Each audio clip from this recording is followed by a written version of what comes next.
Welcome to RTV. Rajiv Gandhi international ఎయిర్పోర్ట్లో bomb కలకలం.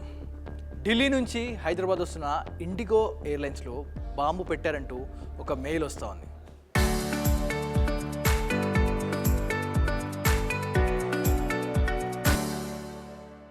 City civil court CBI కోర్టులో బాంబు ఉందంటూ ఒక మెయిల్ వస్తూ ఉంది.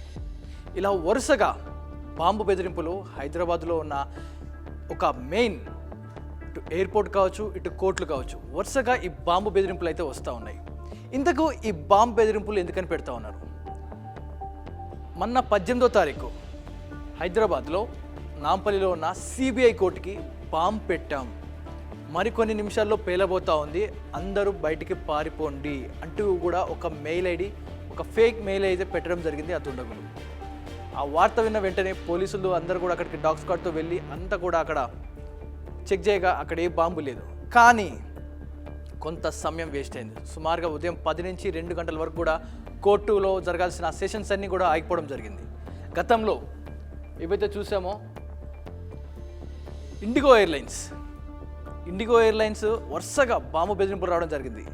మొన్న రీసెంట్ కొన్ని రోజుల బ్యాక్ కూడా శంషాబాద్ ఎయిర్పోర్ట్లో బాంబు పెట్టాం జాగ్రత్త అంటూ కూడా ఒక మెయిల్ రావడం జరిగింది.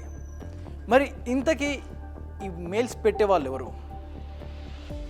ఉగ్రవాదులే ఇదంతా చేస్తున్నారా, లేక ఇక్కడే ఉన్న కొంతమంది బయట వారికి అమ్ముడుపోయి ఇలాంటి పనులు చేస్తూ ఉన్నారా? నిజానికి ఈ ఫేక్ మెయిల్ ఐడీస్ ఎందుకు పెడతా ఉన్నారు?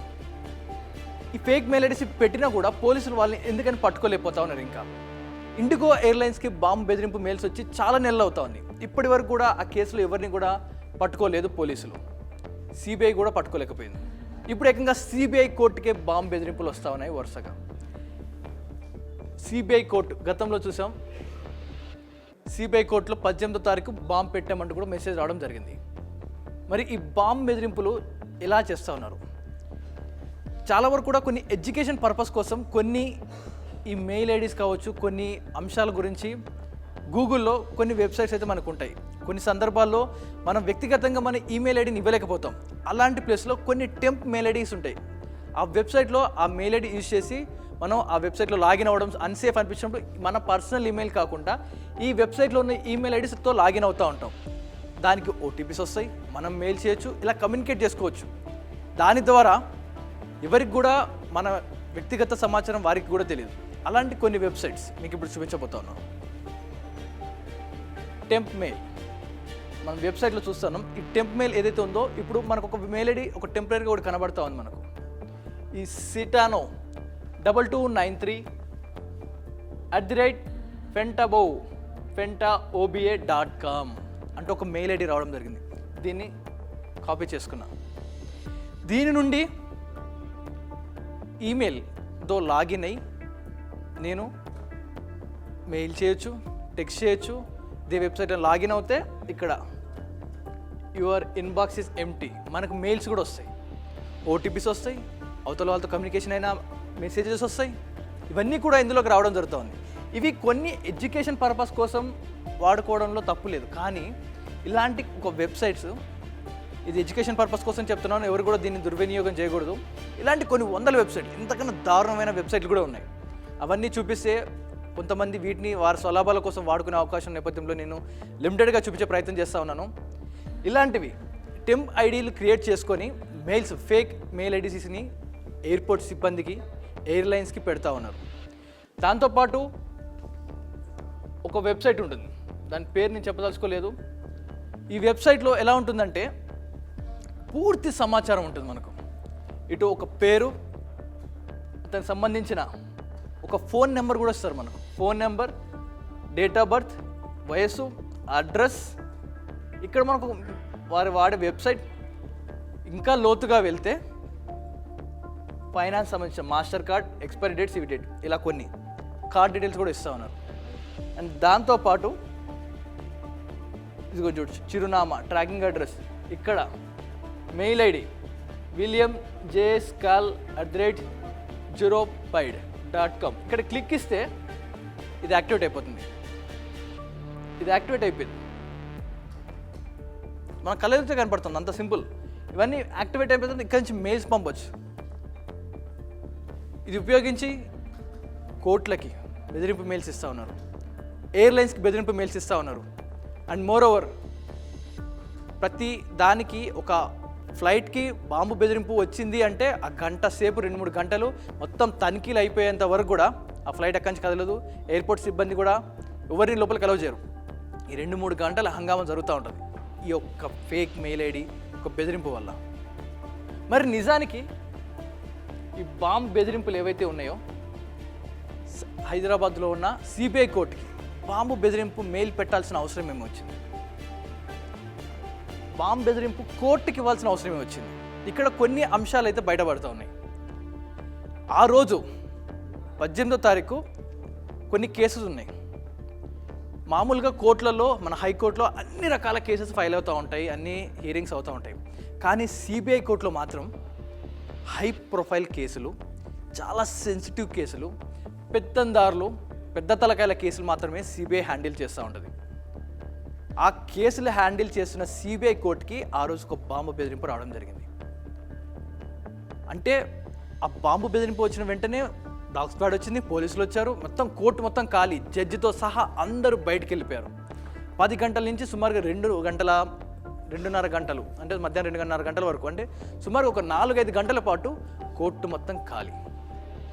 ఆ రోజు పొద్దున 10 నుంచి 2:30 వరకు సాగాల్సిన కోర్టు కేసులు ఏవైతే ఉన్నాయో అవి 2వ రోజుకి వాయిదా పడడం జరిగింది. కొంచెం లోతుగా వెళ్ళి ఆలోచిస్తే నిజంగా ఎవరైనా టెర్రరిస్టులు కావచ్చు, ఉగ్రవాదులు కావచ్చు, బాంబు బెదిరింపు చేశారంటే కోర్టుకు చేయాల్సిన అవసరం ఉంటుంది. కోర్టుకు బాంబు బెదిరింపు చేశారు. ఇక్కడ కోర్టుకి ఒక మెయిల్ రావడం జరిగింది. ఇందాక మనం మాట్లాడుకున్న ఒక టెంప్ఐడి నుంచి ఒక ఫేక్ ఈమెయిల్ ఐడి నుంచి ఒక బెదిరింపు రావడం జరిగింది. కోర్టులో ఒక టైమర్ బాంబు పెట్టాం, ఏ క్షణమైన పేలొచ్చు, వెంటనే అందరూ కోర్టుని ఖాళీ చేయండి అని. మరి నిజానికి ఒక ఉగ్రవాద సంస్థ ఈ బాంబు బెదిరింపు చేసిందా, లేక కొంతమంది వ్యక్తులు, పెత్తందారులు, హై ప్రొఫైల్ ఉన్న వ్యక్తులు, బాగా ఇన్ఫ్లుయెన్స్ ఉన్న వ్యక్తులు ఎవరైనా ఈ పని చేశారా? అంటే ఆ రోజు ఎలాంటి కేసెస్ అందులో నడుస్తూ ఉన్నాయి? ఇటు సిబిఐ అంటేనే హై ప్రొఫైల్ కేసులు, కొన్ని 100 కోట్లు లావాదేవీలు జరిగిన కేసులు,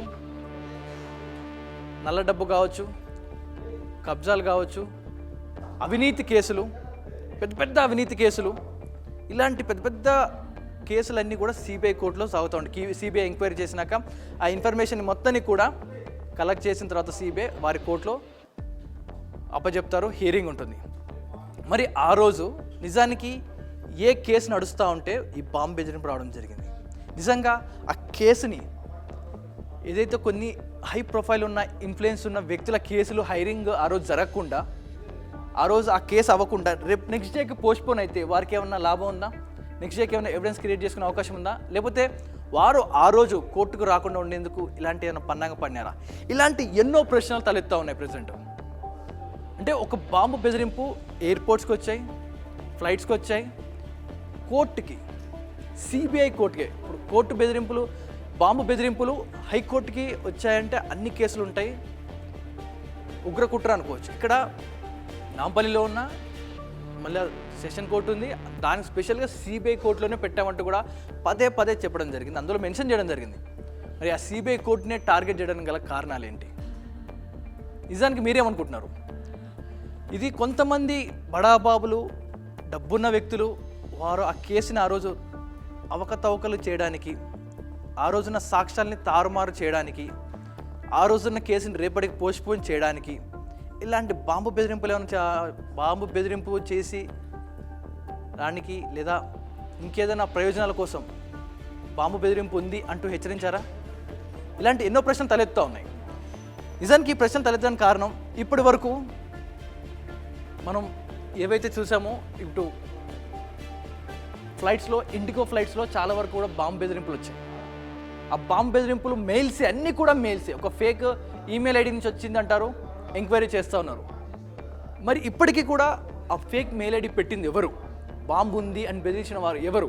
ఇప్పటివరకు ఎవరిని కూడా ఖండించలేదు, ఇప్పటివరకు కూడా ఒక్కరిని కూడా పట్టుకోలేకపోయారు. ఇంత హై ప్రొఫైల్ ఉంది మన దగ్గర, ఏమంటారు, హై సెక్యూరిటీగా ఉంది, ఎంతో టెక్నాలజీ ఉంది మన దగ్గర. ఇంత టెక్నాలజీ ఉన్నా కూడా ఈ ఫేక్ మెయిల్ ఐడీస్ పెట్టే వారు ఎవరు? ఏ సర్వర్ నుంచి పెడతా ఉన్నారు అనే దాన్ని పోలీసులు పసిగట్టలేకపోతా ఉన్నారా? ఈ చిన్న అంశాన్ని, ఈ మెయిల్ ఐడి ఎక్కడి నుంచి వస్తుంది, ఐబొమ్మ రవి వెబ్సైట్ ఎక్కడి నుంచి రన్ అవుతా ఉంది, ఎలా వచ్చాడు, ఇంత ట్రేస్ చేసి ఐబొమ్మ రవిని పట్టుకున్న పోలీసులకి మరి ఈ టెంప్ మెయిల్ ఐడీస్, ఈ ఫేక్ మెయిల్ ఐడీస్ ఎక్కడి నుంచి వస్తున్నాయి, ఎవరు పెడుతున్నారు? గతంలో సిబిఐ కోర్టుకు ఒకసారి వచ్చింది, మొన్న ఇంకొకసారి వచ్చింది, 2 సార్లు రావడం జరిగింది. మరి 2 సార్లు ఇలాంటి ఫేక్ బెదిరింపులు వస్తూ ఉంటాయి, దొంగ బాంబు బెదిరింపులు వస్తూ ఉంటే చట్టం ఏం చేస్తాం? ఎందుకని ఇంకా వీరిపై యాక్షన్ తీసుకోవట్లేదు? ఇలాంటి వెబ్సైట్లు టెంప్ మెయిల్ ఐడీస్ అని ఇలాంటి ఒక ఫేక్ వెబ్సైట్ అనలేము, ఇలాంటి వెబ్సైట్లు మెయిల్ ఐడీస్ అందిస్తున్న ఈ వెబ్సైట్లని అధికారులు క్లోజ్ చేయలేకపోతా ఉన్నారా? ఇలాంటి వాటి మీద యాక్షన్ తీసుకోలేకపోతా ఉన్నారా? మరొకటి, ఫుల్ డీటెయిల్స్ ఇందులో ఫుల్ డీటెయిల్స్ ఉండడం జరుగుతుంది. ఇవన్నీ కూడా ఒక వ్యక్తికి సంబంధించిన లావాదేవీలు కావచ్చు, డీటెయిల్స్ అన్నీ కూడా ఇందులో పొందుపరిచి ఉన్నాయి. మరి దీనిపై ఎందుకు యాక్షన్ తీసుకోలేకపోతున్నారు? వరుసగా బాంబు బెదిరింపులు వస్తూ ఉన్నాయి, మనకు కోర్టులకు బాంబు బెదిరింపులు వస్తూ ఉన్నాయి, మరి అధికారులు త్వరగా ఈ మెయిల్ పెట్టే వాళ్ళు ఎవరు? ప్రతిసారి కూడా ప్రతి ఒక్కరూ సౌదీ అరేబియా నుంచి హైదరాబాద్కు వచ్చే ఫ్లైట్స్కి, ఆ ఫ్లైట్ సంబంధించిన యాజమాన్యానికి ఒక మెయిల్ పెడతా ఉన్నారు, బాంబు పెట్టామని. పెట్టిన వారు ఎవరు? ఆ మెయిల్ ఎందుకు ట్రేస్ చేయలేకపోతా ఉన్నాం? ఇలాంటి వెబ్సైట్ల వల్ల. కోర్టుకు బాంబు బెదిరింపులు వస్తూ ఉన్నాయి, పెట్టిన వాళ్ళు ఎవరు? ఒక ఫేక్ వెబ్సైట్ ద్వారా, ఒక ఫేక్ మెయిల్ ఐడి ద్వారా. ఆ వెబ్సైట్లు ఇలాంటి వెబ్సైట్లే. మరి చట్టం దీనిపై ఎందుకని యాక్షన్ తీసుకోలేకపోతా ఉంది? ఇలాంటి వెబ్సైట్లపై ఎందుకని యాక్షన్ తీసుకోలేకపోతా ఉంది? సిబిఐ కోర్టులో బాంబు బెదిరింపు వెనకాల నిజంగా ఉగ్రకుట్ర ఉందా, లేక కొంతమంది రాజకీయ అండతో, కొంతమంది బడాబాబులు, ఇన్ఫ్లుయెన్స్ ఉన్న వ్యక్తులు ఆ రోజు కేసుల్ని తారుమారు చేసేందుకు ఇలాంటి ఏమన్నా ట్రిక్స్ వాడారా? చూస్తున్న మీకేమనిపిస్తుందో మీ అభిప్రాయాన్ని కామెంట్ రూపంలో తెలియజేయండి. చరిత్ర సృష్టించినోడు ఇప్పుడు ఆ చరిత్రని తిరగరాయబోతున్నాడు. అబద్ధాల గోడల్ని బద్దలు కొట్టి నిజాలను రాగా మీ ముందుంచబోతున్నాడు. నిజమైన వార్తల కోసం వెంటనే డౌన్లోడ్ చేసుకోండి రా యాప్ని.